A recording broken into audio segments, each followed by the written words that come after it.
নমস্কাৰ, এই মুহূৰ্তত আহি পৰিছে অসমবাসী ৰাজ্যখনে কেইবাটা গুৰুত্বপূৰ্ণ খবৰ। অসমৰ লাখ লাখ ধনী দুখীয়া পৰিয়ালৰ বাবে এটা ডাঙৰ খবৰ। অৰ্থাৎ ৰেচন কাৰ্ডত নাম থাকিলেই সুখবৰ, কাৰণ ৰেচন কাৰ্ডত নাম থাকিলে অকল বিনামূল্যে চাউলে নহয়, তাৰ উপৰিও নতুনকৈ দুৰ্গা পূজাৰ সময়তে 5খনকৈ আঁচনি চৰকাৰে মুকলি কৰিছে।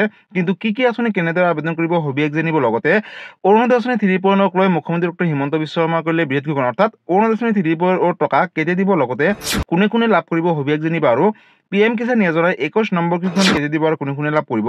লগতে 21 নম্বৰ কিস্তিখন লাভ কৰিব হলে বিশেষ কেইটামান কাম কৰিব লাগিব সবিশেষ জানিব। আৰু ইতিমধ্যে কেইবাটাও ৰাজ্যত 21 নম্বৰ কিস্তিখন প্ৰদান কৰিছে, অসমত কিয় দিয়া নাই সবিশেষ জানিব এইটো ভিডিঅ'ৰ মাধ্যমত। গতিকে ভিডিঅ'টো সম্পূৰ্ণকৈ চাওক আৰু ভালদৰে বুজি লওক। তবলক ভিডিঅ'টো আৰম্ভ কৰোঁ। আজিৰ প্ৰথমটো খবৰ হৈছে ৰাজ্যৰ লাখ লাখ ধনী দুখীয়া পৰিয়ালৰ বাবে এটা ডাঙৰ খবৰ। অৰ্থাৎ অৰুণোদয় আঁচনি 3.0ৰ টকা কেজি দিব। লগতে অৰুণোদয় আঁচনি 3.0ক লৈ মুখ্যমন্ত্ৰীয়ে কৰিলে বৃহৎ ঘোষণা। নতুন এটা আপডেট আহিছে, আপডেটটো এবাৰ চাই লওক। 7 অক্টোবৰ তাৰিখে নতুনকৈ 30 লাখ মহিলাই পাব অৰুণোদয় আঁচনি 3.0ৰ জৰিয়তে 1250 টকাকৈ। কোনোবাই ঘোষ বিচাৰিলে দিয়ক অভিযোগ, আৰু এটা অভিযোগৰ পিছতে জেল পৰ্যন্ত হ'ব পাৰে। অৰুণোদয় আঁচনিৰ লাখ লাখ হিতাধিকাৰীসকলৰ বাবে এটা ডাঙৰ খবৰ। অহা 7 অক্টোবৰ তাৰিখে লাভ কৰিব। প্ৰতিগৰাকী মহিলাই লাভ কৰিব অৰুণোদয় আঁচনি 3.0ৰ জৰিয়তে 1250 টকাকৈ। অৰ্থাৎ 40 লাখ পৰিয়ালে লাভ কৰিব অৰুণোদয় আঁচনিৰ সুবিধা। লগতে প্ৰত্যেক ঘৰ মানুহৰ ঘৰে ঘৰে গৈ দিয়া হ'ব এই আঁচনিৰ সুবিধা বুলি মুখ্যমন্ত্ৰীগৰাকীয়ে ঘোষণা কৰিছিল। লগতে 1250 টকাৰ পৰিৱৰ্তে লাভ কৰিব 1500 টকা। অৰুণোদয় আঁচনিৰ হিতাধিকাৰীসকলে আজিয়ে কৰিব লাগিব এটা বিশেষ কাম। অৰ্থাৎ কি কাম, কেনেকৈ কৰিব। 1250 টকাৰ পৰিৱৰ্তে লাভ কৰিব 1500 টকা অৰুণোদয় আঁচনিৰ জৰিয়তে। জানুৱাৰী মাহৰ পৰা মহিলাসকলৰ একাউণ্টত সোমাব বৰ্ধিত ধন। লগতে 1250 টকাৰ পৰিৱৰ্তে 1500 টকা লাভ কৰিব মহিলাসকলে। জানুৱাৰী মাহৰ পৰা গেছ চিলিণ্ডাৰ ক্ৰয় কৰিলে 250 টকাকৈ পাব ৰাজ সাহায্য। অৰুণোদয় আঁচনিৰ ধনৰ লগত 250 টকাকৈ সোমাব ৰাজ সাহায্য বুলি ঘোষণা কৰিছে মুখ্যমন্ত্ৰীগৰাকীয়ে। সৰ্বমুঠ 1500 টকা লাভ কৰিব হিতাধিকাৰীসকলে, অৰ্থাৎ যিসকল মহিলা যোগ্য হ'ব। ৰাজ্যৰ মুখ্যমন্ত্ৰী ডক্টৰ হিমন্ত বিশ্ব শৰ্মাই অৰুণোদয় আঁচনি 3.0ক লৈ কৰিলে বৃহৎ ঘোষণা। গতিকে বন্ধুসকল, ইতিমধ্যে আপোনালোকে সকলোৱে জানে যে যোৱা 17 ছেপ্টেম্বৰ তাৰিখে অৰুণোদয় আঁচনিৰ টকা দিয়াৰ কথা আছিলে, কিবা কাৰণত চৰকাৰে দিয়া নাই। কিন্তু সেই টকা যোৱা 25 ছেপ্টেম্বৰ তাৰিখে দিব বুলি মুখ্যমন্ত্ৰীগৰাকীয়ে ঘোষণা কৰিছিলে। কিন্তু অসমৰ জনপ্ৰিয় কণ্ঠশিল্পী তথা অসমৰ হাৰ্টথ্ৰব জুবিন গাৰ্গ মৃত্যুৰ বাবে হয়তো এই টকাটো চৰকাৰে দিব পৰা নাই, আৰু তাৰ বাবে মুখ্যমন্ত্ৰী ডক্টৰ হিমন্ত বিশ্ব শৰ্মাই নতুনকৈ ঘোষণা কৰিছে যে অহা 7 অক্টোবৰ তাৰিখে 30 লাখ মহিলাৰ বেংক একাউণ্টত ডিবিডি যোগে 1250 টকাকৈ ৰাতিপুৱা 10 বজাৰ লগে লগে প্ৰেৰণ কৰিব। গতিকে বন্ধুসকল, যিসকল অৰুণোদয় আঁচনি হিতাধিকাৰী আছে তেওঁলোকৰ বাবে এটা অত্যন্ত জৰুৰী খবৰ। আপোনালোকে কোনো ধৰণৰ চিন্তা কৰিব নালাগে। 7 অক্টোবৰ তাৰিখে ৰাতিপুৱা 10 বজাৰ লগে লগে আপোনালোকে এই টকাসমূহ ডিবিডি যোগে আপোনালোকৰ বেংক একাউণ্টত লাভ কৰিব।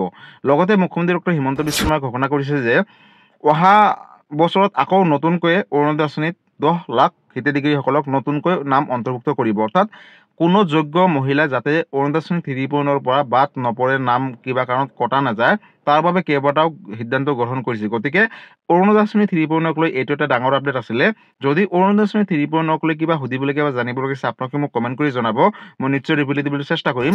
লগতে এই ভিডিঅ'টো সকলোৰে মাজলৈ শ্বেয়াৰ কৰি দিব। আৰু আজিৰ পৰৱৰ্তী খবৰটো হৈছে ৰাজ্যবাসীৰ বাবে আন এটা ডাঙৰ খবৰ। অৰ্থাৎ PM কিষাণ যোজনাৰ 21 নম্বৰ কিস্তিখন কেতিয়া দিব আৰু কোনে লাভ কৰিব। লগতে 21 নম্বৰ কিস্তিখনক লৈ নতুন এটা আপডেট আহিছে, আপডেটটো এবাৰ চাই লওক। বন্ধুসকল, ইয়াতে চাওক, release of 21 instalment of PM Kisan Samman Nidhi. যোৱা 26 ছেপ্টেম্বৰ তাৰিখে PM কিষাণ যোজনাৰ অধীনত 21 নম্বৰ কিস্তি ধন প্ৰদান কৰিছিলে চৰকাৰে। আৰু এই টকা 3টা ৰাজ্যতহে প্ৰদান কৰিছিলে, অৰ্থাৎ পাঞ্জাৱ, উত্তৰাখণ্ড, হিমাচল প্ৰদেশ। যিহেতু আপোনালোকে সকলোৱে জানে যে পাঞ্জাৱত, উত্তৰাখণ্ডত, হিমাচল প্ৰদেশত বানপানীৰে বহু ক্ষয় ক্ষতি হৈছে কৃষকসকলৰ, আৰু যাৰ বাবে কৃষকসকলে বহু অসুবিধাৰ সন্মুখীন দেখা পোৱা গৈছে। আৰু তেওঁলোকে চলিবলৈ বহুত দিগদাৰ হৈছে বাবে, আৰু তেওঁলোকৰ যিখিনি খেতি পথাৰ আছিলে সকলোখিনি নষ্ট হৈছে। তাৰ বাবে চৰকাৰে কেবিনেটত ডাঙৰ সিদ্ধান্ত গ্ৰহণ কৰিছিলে যে এই 3টা ৰাজ্যত, অৰ্থাৎ যোৱা 26 ছেপ্টেম্বৰ তাৰিখে PM কিষাণ যোজনাৰ অধীনত 21 নম্বৰ কিস্তি ধন প্ৰদান কৰিলে। কিন্তু এই টকাসমূহ আন ৰাজ্যকেইটাত কিয় দিয়া নাই? চাওক বন্ধুসকল, 21 নম্বৰ কিস্তি ধন আন ৰাজ্যকেইটাতো দিব, কিন্তু এটা নিৰ্দিষ্ট সময়তহে দিব। আৰু এই টকা কেতিয়া দিব চৰকাৰে এতিয়ালৈকে কিন্তু অফিচিয়েলভাৱে ডেটটো ঘোষণা কৰা নাই। অৰ্থাৎ 21 নম্বৰ কিস্তি ধন এনে আপডেট অনুসৰি অহা নৱেম্বৰ মাহৰ ফাৰ্ষ্ট সপ্তাহত দিয়াৰ কথা উল্লেখ কৰিছে, কিন্তু এতিয়ালৈকে অফিচিয়েলভাৱে কোনো ধৰণৰ ডেট ঘোষণা কৰা নাই যে এইটো তাৰিখত দিব বুলি, কিন্তু আহিবলগীয়া সময়ত কিন্তু সেই ডেট ঘোষণা কৰিব আৰু যেতিয়া ডেটটো ঘোষণা কৰে লগালগ এটা ভিডিঅ' বনাই আপোনালোকৰ মাজত মই শ্বেয়াৰ কৰি দিম। তাৰ বাবে আপোনালোকে এই চেনেলটোৰ লগত জড়িত হৈ থাকিব। লগতে PM কিষাণ এজনক লৈ কিবা সুধিবলগীয়া বা জানিবলগীয়া আছে আপোনালোকে মোক কমেণ্ট কৰি জনাব, মই নিশ্চয় ৰিপ্লাই দিবলৈ চেষ্টা কৰিম। আৰু আজিৰ পৰৱৰ্তী খবৰটো হৈছে ৰাজ্যবাসীৰ বাবে আন এটা ডাঙৰ খবৰ, অৰ্থাৎ ৰেচন কাৰ্ডক লৈ কেইবাটাও আপডেট আহিছে। পোনপ্ৰথমতে কি আপডেট আহিছে আপডেটটো এবাৰ চাই লওক। KYC নকৰা গ্ৰাহকসকলে নাপাব ৰেচন কাৰ্ডৰ জৰিয়তে চাউল। যদিহে আপুনি ৰেচন কাৰ্ডৰ জৰিয়তে KYC কৰা নাই তেনেহ'লে অতি শীঘ্ৰেই কৰি লওক। আপুনি এই মাহৰ ৰেচন সংগ্ৰহ কৰিলেনে? যদি কৰা নাই তেনেহ'লে অতি শীঘ্ৰেই কৰি লওক। KYC নকৰা গ্ৰাহকসকলে নাপাব এতিয়াৰে পৰা চাউল। যদিহে আপুনি ৰেচন পোৱা নাই তেনেহ'লে শীঘ্ৰেই কৰি লওক KYC, কাৰণ KYC কৰিলেহে লাভ কৰিব। অক্টোবৰ তাৰিখৰ পৰা নতুন নিয়মেৰে সংগ্ৰহ কৰিব লাগিব ৰেচন কাৰ্ডৰ জৰিয়তে চাউল। ৰেচনৰ দোকানীয়ে চাউল কমকৈ দিলে বা অথবা দোকান বন্ধ ৰাখিলেই দিব পাৰিব অভিযোগ। ডায়েল কৰক 180003453611 হেল্পলাইন নম্বৰ হয়, ফোন কৰিব পাৰিব। ফোন নালাগিলে আপোনালোকে এই বিশেষ নম্বৰটোত হোৱাটছএপ কৰিও মেছেজ দিব পাৰিব। লগতে আন এটা হেল্পলাইন নম্বৰ হৈছে 1967, এই নম্বৰতো আপোনালোকে অভিযোগ দিব পাৰিব। নিৰ্দেশ অমান্য কৰিলে সুলভ মূল্যৰ দোকানীৰ বিপদ অনিবাৰ্য বুলি ঘোষণা কৰিছে চৰকাৰে। ৰেচন সংগ্ৰহ কৰিবলৈ যাওঁতে আপোনালোকে POS মেচিনত দিব লাগিব ফিংগাৰপ্ৰিণ্ট আৰু সজাগতাৰ বাবে ৰেচনৰ দোকানীয়ে দোকানৰ সন্মুখত আঁৰিব লাগিব ফলক বুলি ঘোষণা কৰিছে চৰকাৰে। নিয়ম ভংগ কৰিলে বা দোকানীৰ বিৰুদ্ধে লোৱা হ'ব শাস্তিমূলক ব্যৱস্থা। আপুনি এই মাহৰ ৰেচন সংগ্ৰহ কৰিলেনে? যদি কৰা নাই তেনেহ'লে অতি শীঘ্ৰেই কৰি লওক। ৰেচন কাৰ্ডক লৈ আৰু এটা ডাঙৰ আপডেট আছে, চাই লওক। ৰেচন কাৰ্ড এতিয়া প্ৰতিটো পৰিয়ালৰ ৰক্ষা কৱচ। ৰেচন কাৰ্ডক লৈ 7টা বৃহৎ সুবিধা। ৰেচন কাৰ্ডখনে হ'ব পৰিয়ালৰ পৰিচয় পত্ৰ বুলি ঘোষণা কৰিছে মুখ্যমন্ত্ৰী ডক্টৰ হিমন্ত বিশ্ব শৰ্মাই। অৰ্থাৎ এই ৰেচন কাৰ্ড এতিয়া দৰিদ্ৰ জীৱনৰ ৰক্ষা কৱচ হ'ব বুলি ঘোষণা কৰিছে। লগতে লাখ লাখ দৰিদ্ৰ পৰিয়ালৰ বাবে ৰেচন কাৰ্ড এতিয়া জীৱনৰ ৰক্ষা কৱচ হৈ পৰিব। লগতে এই ৰেচন কাৰ্ড থাকিলে আপুনি লাভ কৰিব নিৰাপত্তা, অৰ্থাৎ আপোনালোকে কোনো ডকুমেণ্টছ নেদেখালেও হ'ব, ৰেচন কাৰ্ড থাকিলে হৈ যাব। ৰেচন কাৰ্ড থকা প্ৰতিটো পৰিয়ালে লাভ কৰিব চাউল, দাইল, চেনি লগতে নিমখ। ৰেচন কাৰ্ড থকা প্ৰতিটো পৰিয়ালে লাভ কৰিব এতিয়াৰে পৰা অৰুণোদয় আঁচনি 3.9। ৰেচন কাৰ্ড থকা প্ৰতিটো পৰিয়ালে লাভ কৰিব অৰুণোদয় আঁচনি 3.9ৰ জৰিয়তে 1250 টকাকৈ, অৰ্থাৎ মাহে লাভ কৰিব 1250 টকাকৈ DBD যোগে নিজৰ বেংক একাউণ্টত। চাউলৰ লগতে লাভ কৰিব এতিয়াৰে পৰা টকা বুলি ঘোষণা কৰিছে মুখ্যমন্ত্ৰী ডক্টৰ হিমন্ত বিশ্ব শৰ্মাই। ৰেচন কাৰ্ড থকা প্ৰতিটো পৰিয়ালে লাভ কৰিব বছৰি 5 লাখ টকাৰ বিনামূলীয়াকৈ চিকিৎসা সেৱা। লগতে ৰেচন কাৰ্ড থাকিলেই লাভ কৰিব চৰকাৰী প্ৰশিক্ষণ। যিসকলে পোৱা নাই তেনেহ'লে তেওঁলোকক পুনৰ চৰকাৰী প্ৰশিক্ষণ দিব।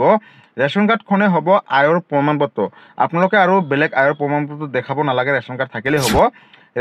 ৰেচন কাৰ্ডখনে হ'ব পৰিয়ালৰ একমাত্ৰ পৰিচয় পত্ৰ। অৰ্থাৎ এই ৰেচন কাৰ্ড এতিয়া জীৱনৰ ৰক্ষা কৱচ হৈ পৰিব বুলি মুখ্যমন্ত্ৰী ডক্টৰ হিমন্ত বিশ্ব শৰ্মাই ঘোষণা কৰিছে। গতিকে ৰাজ্যৰ যিসকল দুখীয়া দৰিদ্ৰ মধ্যবিত্ত পৰিয়ালৰ ঘৰত ৰেচন কাৰ্ড আছে তেওঁলোকৰ বাবে বিশেষকৈ এটা অত্যন্ত জৰুৰী খবৰ, কাৰণ ৰেচন কাৰ্ড থাকিলে অকল বিনামূলীয়া চাউলে নহয়, তাৰ উপৰিও কিন্তু আপোনালোকে কেইবাটাও সা সুবিধা লাভ কৰিব। অৰ্থাৎ অৰুণোদয় আঁচনি লাভ কৰিব, চৰকাৰী ঘৰ লাভ কৰিব, বিনামূলীয়াকৈ গেছ চিলিণ্ডাৰ লাভ কৰিব, লগতে টয়লেট লাভ কৰিব আৰু কেইবাটাও সা সুবিধা লাভ কৰিব। বিশেষকৈ মহিলাসকলে অৰুণোদয় আঁচনি 3.9ৰ জৰিয়তে প্ৰতি মাহৰ 10 তাৰিখে 1250 টকাকৈ DBD যোগে লাভ কৰিব ৰেচন কাৰ্ড থাকিলে। গতিকে বন্ধুসকল, যদিহে আপোনালোকৰ ঘৰত এতিয়ালৈকে ৰেচন কাৰ্ড নাই বা আবেদন কৰিছিলে কিবা কাৰণত পোৱা নাই তেনেহ'লে আপোনালোকে পুনৰ আবেদন কৰক বা DC কোডৰ যোগেদি আপোনালোকে নতুনকৈ ৰেচন কাৰ্ড আবেদন কৰক আৰু আবেদন কৰিলে লাভ কৰিব যদি যোগ্য পৰিয়াল হয়। গতিকে আৰু ইতিমধ্যে মুখ্যমন্ত্ৰী ডক্টৰ হিমন্ত বিশ্ব শৰ্মাই ঘোষণা কৰিছে যে অসমত যিসকল দুখীয়া দৰিদ্ৰ মধ্যবিত্ত পৰিয়াল আছে প্ৰত্যেককে অৰ্থাৎ প্ৰত্যেকটো পৰিয়ালকে ৰেচন কাৰ্ড দিয়াৰ বাবে ব্যৱস্থা গ্ৰহণ কৰিছে। গতিকে ৰেচন কাৰ্ড থকা পৰিয়ালৰ বাবে আজি আছিলে এইটো এটা ডাঙৰ আপডেট আৰু এই ভিডিঅ'টো সকলো অসমবাসী ৰাইজৰ মাজলৈ শ্বেয়াৰ কৰি দিব যাতে এই ভিডিঅ'টো চাই সকলোৱে এই আপডেটখিনি কথা জানিব পাৰে। গতিকে বন্ধুসকল, এইটো এটা ডাঙৰ আপডেট আছিলে ৰেচন কাৰ্ডক লৈ। ৰেচন কাৰ্ডক লৈ যদি কিবা সুধিবলগীয়া বা জানিবলগীয়া আছে আপোনালোকে মোক কমেণ্ট কৰি জনাব, মই নিশ্চয় ৰিপ্লাই দিবলৈ চেষ্টা কৰিম। গতিকে বন্ধুসকল, আজি আছিলে এইটো এটা ইনফৰ্মেটিভ ভিডিঅ' আৰু গুৰুত্বপূৰ্ণ খবৰ। ভিডিঅ'টো চাই কেনেকুৱা পালে? যদি ভাল পালে চেনেলটো নতুনকৈ আছে চেনেলটো ছাবস্ক্ৰাইব কৰিব, লাইক কৰিব। কিবা সুধিবলগীয়া বা জানিবলগীয়া আছে আপোনালোকে মোক কমেণ্ট কৰি জনাব, মই নিশ্চয় ৰিপ্লাই দিবলৈ চেষ্টা কৰিম। লগতে এই ভিডিঅ'টো সকলো মাজলৈ শ্বেয়াৰ কৰি দিব। ধন্যবাদ। জয় আই অসম।